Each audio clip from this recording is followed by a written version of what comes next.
people get involved in your campaign. They say, you know what, I love this woman. I love what she's doing. She's fighting for us. This is John Villarreal reporting for Conservative New Media. Rob's out in Manteca. Let's go there. Rob, go ahead. Hey, I got a question for you, Dave. Hey, JDB. What's up? I just heard Amy, right, on the line and everything. Love Amy. She sounds pretty, into it and fired up and on her game and paying attention and everything. But, the question I have is, like, if you ever been out, like, work on a really hot day and you're just dying for something awesome to drink, and then you run in and you grab the container and you get, like, a big flat sip of soda or whatever your favorite beverage is, and you're like, oh, that wasn't it. So you feel like you're so thirsty for a real conservative, and you see this nice shiny can called Carly Fiorina, and you drink it, and you're like, well, it wasn't quite it. Is that what you're saying to me? Rob, you still there? Hello, Rob. Yeah, cell phones. Rob going once, going twice. I think Rob left. Okay, I'll play the role of Rob. Yeah, that's what I feel like. I am damn sick and tired of the fact that we get pseudo-conservatives who run as conservatives, and then as soon as they either A, get elected, or B, win the primary, suddenly they're not.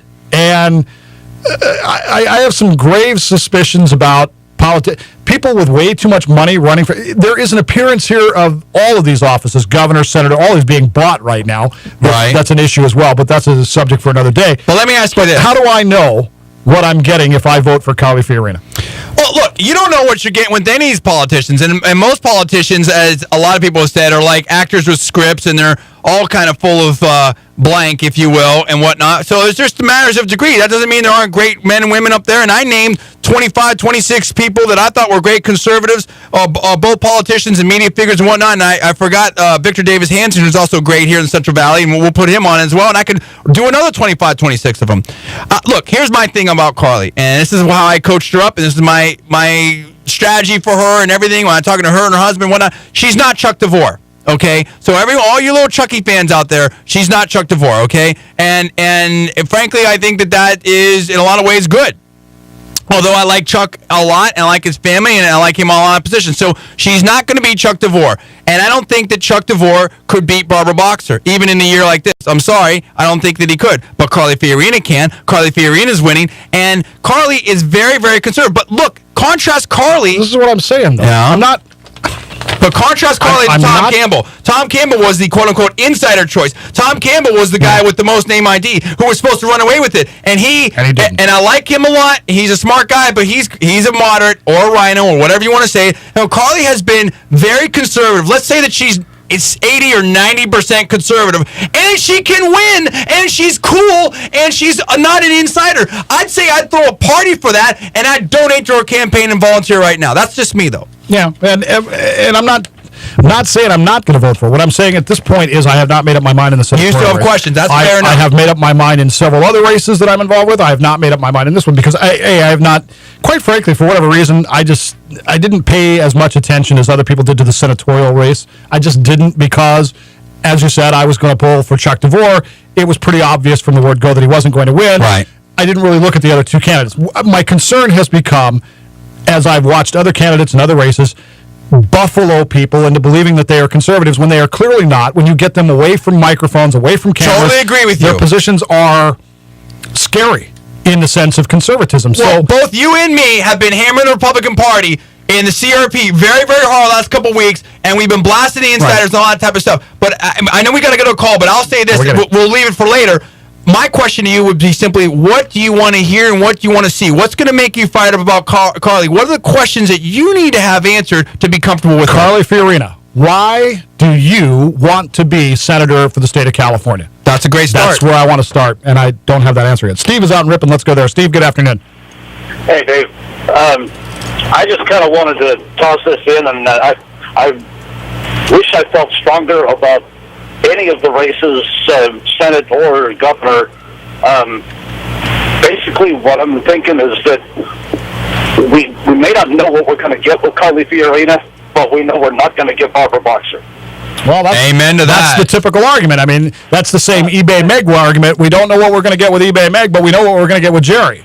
Yeah. And you're satisfied with that as a reason to vote for Meg? No. You're satisfied with it for a reason to vote for Carly? But Carly's a little different because we have a Senate and a Congress that's going right for the Obama agenda, and we have to change that over. Now, we need to save California, too, but, I mean, I think that, I trust Carly more. I think Carly's more conservative, and I think that's a more critical role right now. All right, Steve, is there a good enough reason for you to vote for Carly? Yes, it is. As far as Boxer has been an embarrassment to me for so many years. Oh, yeah. There is that element of it. I can't remember who it was she was criticizing. I think it was a nominee that Bush put up for maybe Supreme Court. I can't really remember the exact person that she was criticizing.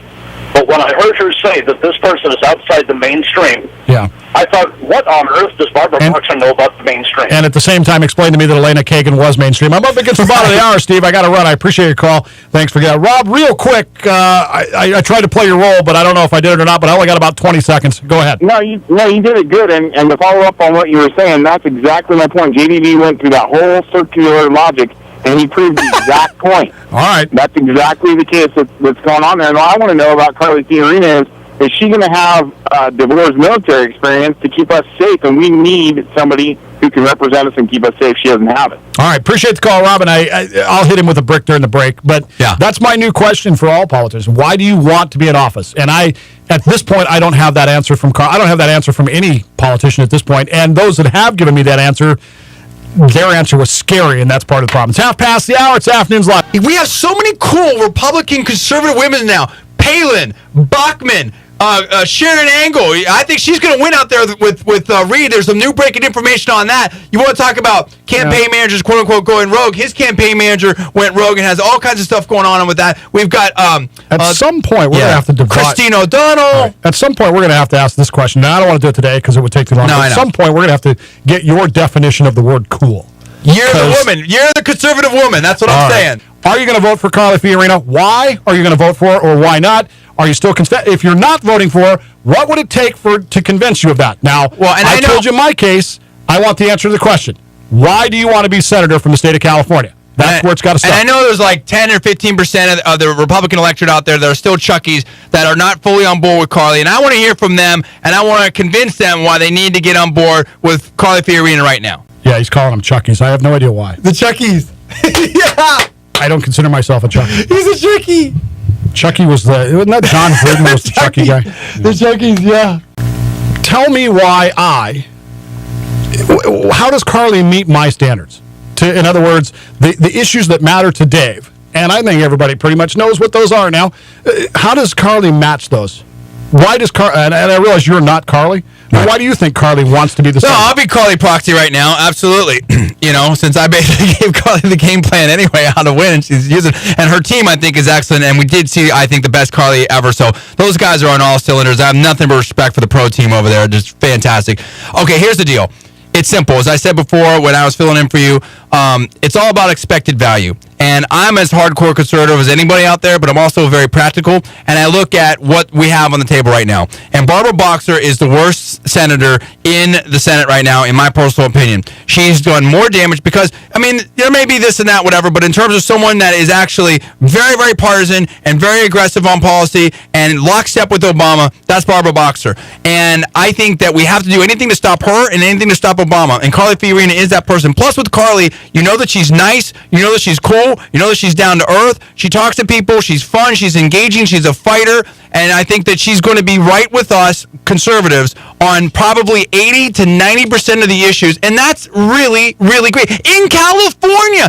Think about that. Think about electing a senator who is a powerful woman, who is of the people, who is an outsider, who can go in there and be with us on 80 to 90% of the issues that we care about and be cool about it and talk about it and articulate it like a Palin and get rid of the worst senator in the Senate, the biggest ally of Obama, and send a message that California is no longer blue. We're red, baby. I think that's huge, and I'm excited about it. And I love Carly. I'm going to take the last 30 seconds of this and finish it up then. And that is very simply this. I get the pragmatism of it. I really do. But I have, for the last time, sold out my soul solely for the win. Okay?